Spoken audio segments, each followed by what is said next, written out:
It was a house like any other on a quiet street near a college campus. Christmas lights still up, laundry still in the hamper, homework still open on a desk. By the time anyone realized something was wrong, 4 young lives had already been taken. This is the story of the King Road murders, of 4 University of Idaho students, whose futures were cut short in the early morning hours of November 13th, 2022, and of the 7-week manhunt that would end not in Idaho, but on a quiet street thousands of miles away in Pennsylvania. What investigators found would take months to piece together. What they were building, quietly, forensically, piece by piece, would eventually lead them to a name nobody in Moscow, Idaho had ever heard. But before we get to the arrest, before we get to the courtroom, we need to talk about who was lost. If this is your first time here, we ask that you like, share, and subscribe to True Crime Vault, so more of these documentaries reach the people who need to hear these stories told carefully. Now, let's begin. The victims before anything else. This case is about 4 people, not a headline, not a trial. 4 people who were loved, and who are missed every single day by the people who knew them best. Kaylee Goncalves was 21 years old, a marketing student known among her friends for her fierce loyalty and her booming laugh. She had already lined up a job offer in Texas after graduation and was excited to start the next chapter of her life, alongside the people closest to her. Friends have described her as the one who kept the group together, the planner, the one who made sure nobody was left out. Madison Mogen was Kaylee's best friend since childhood. The two had grown up together, and their bond followed them all the way through college. Maddie was warm, easygoing, and deeply devoted to the people in her life. She and Kaylee had planned to move to Boise together after graduation to start their careers side by side, just as they'd always imagined. Xana Kernodle was 20, full of energy, known for her love of fashion and her close relationship with her boyfriend, Ethan Chapin. She worked in retail, was active in her sorority, and friends remember her as someone who lit up a room the moment she walked into it. Ethan Chapin was Xana's boyfriend, one of a set of triplets who had all chosen to attend the University of Idaho together. He was known for his humor, his loyalty to his brother and sister, and the way he made friends effortlessly. He and Xana had been dating for less than a year, but those close to them say the two were inseparable. These were 4 students in the middle of ordinary college lives, juggling classes, jobs, friendships, and plans for the future. They were not defined by the crime that ended their lives. They were defined by the people who loved them, and who continue to carry their memory forward consemites. The final night, on the night of November 12th, into the early morning of November 13th, 2022, the 4 students' evening unfolded, much like any other weekend night near campus. Madison and Kaylee went out separately earlier in the evening before meeting up. Records and witness accounts placed them at a downtown bar and later a food truck before they returned to the house on King Road in the early morning hours, roughly around 1:45 a.m. Xana and Ethan had spent their evening elsewhere before returning to the same house later that night, arriving sometime after 1:30 a.m. 2 other roommates were also home that night. What's confirmed by court records is that sometime after everyone had returned, one of those surviving roommates reported hearing unusual sounds in the house, including what she described as crying, and at one point believed she saw an unfamiliar figure inside the home.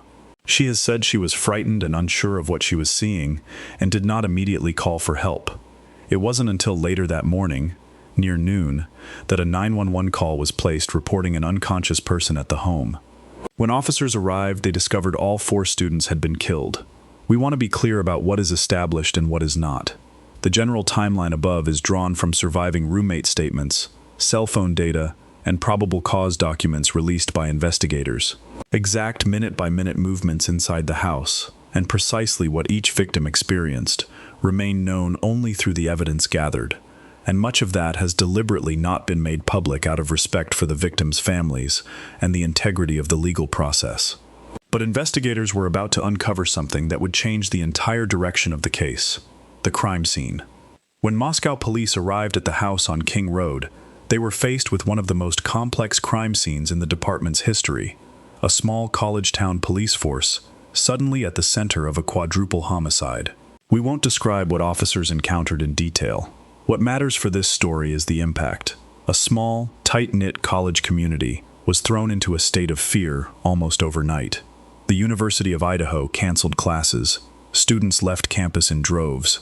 Doors that had never been locked before suddenly were. Parents drove hours to pick up their kids. Early on, there was no named suspect and no clear motive, which only deepened the public's anxiety. Local police, unaccustomed to a case of this scale, quickly requested support from the Idaho State Police and the FBI. The case would go on to draw a level of national media attention rarely seen for a crime in a town of this size, driven partly by the horror of what happened and partly by the vacuum of information in the weeks that followed. That fear and that uncertainty is part of why what came next mattered so much. The investigation behind the scenes. Investigators were building a case using tools that most people never see in a true crime documentary. The unglamorous, methodical work of forensic science and digital tracing. According to court documents, one of the most critical pieces of evidence was a knife sheath discovered at the scene. Touch DNA recovered from that sheath was later matched, through a genetic genealogy process, to a possible suspect profile. Alongside the DNA evidence, investigators pulled cell phone records that placed a phone matching the eventual suspect's device in the area of King Road multiple times in the weeks before the murders, and again in the immediate vicinity, around the time investigators believe the killings occurred. Surveillance footage from homes and businesses in the area also became central to the case. Investigators identified a white Hyundai Elantra caught on camera near the King Road home in the early morning hours of November 13th, circling the area multiple times before speeding away. That same model of vehicle was later traced through Washington State University parking records to a specific graduate student. It was the convergence of these threads, DNA, cell phone geolocation, and vehicle identification, that allowed investigators to narrow an enormous suspect pool down to a single name. That name belonged to a criminology PhD student living less than 10 miles away, Bryan Kohberger. Bryan Kohberger was, at the time of the murders, a 28-year-old PhD student in the Criminal Justice and Criminology program at Washington State University, just across the state line in Pullman, Washington. Before his arrest, Kohberger had studied criminology extensively, including coursework focused on criminal psychology and behavior. He had also, in an earlier academic survey, written about his own interest in the mindset of offenders, details that, once made public, drew intense scrutiny, though investigators have never publicly claimed this academic interest was a motive. According to court filings, cell phone data indicated Kohberger's phone had traveled from the Pullman area to the vicinity of the King Road house multiple times in the weeks leading up to November 13th, and that on the night of the murders, his phone's connection to the cell network in that area went dark for a period of time before reappearing. In the weeks after the murders, Kohberger traveled to visit family in Pennsylvania. It was there, on December 30th, 2022, nearly 7 weeks after the killings, that he was arrested by law enforcement, based on the DNA match, the vehicle identification, and the cell phone evidence investigators had assembled. He was later extradited back to Idaho to face charges. It's important to underline what is fact and what is allegation here. The DNA match, the cell phone records, and the vehicle identification are all detailed in court documents filed by prosecutors. What his intentions were, and what happened inside that house, are matters that, because of how this case ultimately resolved, were never tested at trial. Court proceedings. Kohberger was charged with 4 counts of first-degree murder and 1 count of burglary. Prosecutors initially signaled they would seek the death penalty, and the case moved through nearly 3 years of pre-trial hearings, evidentiary disputes, and delays, including a change of venue after the defense argued Kohberger could not receive a fair trial in Latah County, given the intense local publicity. Then, in a development that surprised many following the case closely, Kohberger changed his plea. On July 2, 2025, just weeks before his trial was scheduled to begin, he pleaded guilty to all 4 counts of murder and the burglary charge, as part of an agreement with prosecutors that took the death penalty off the table.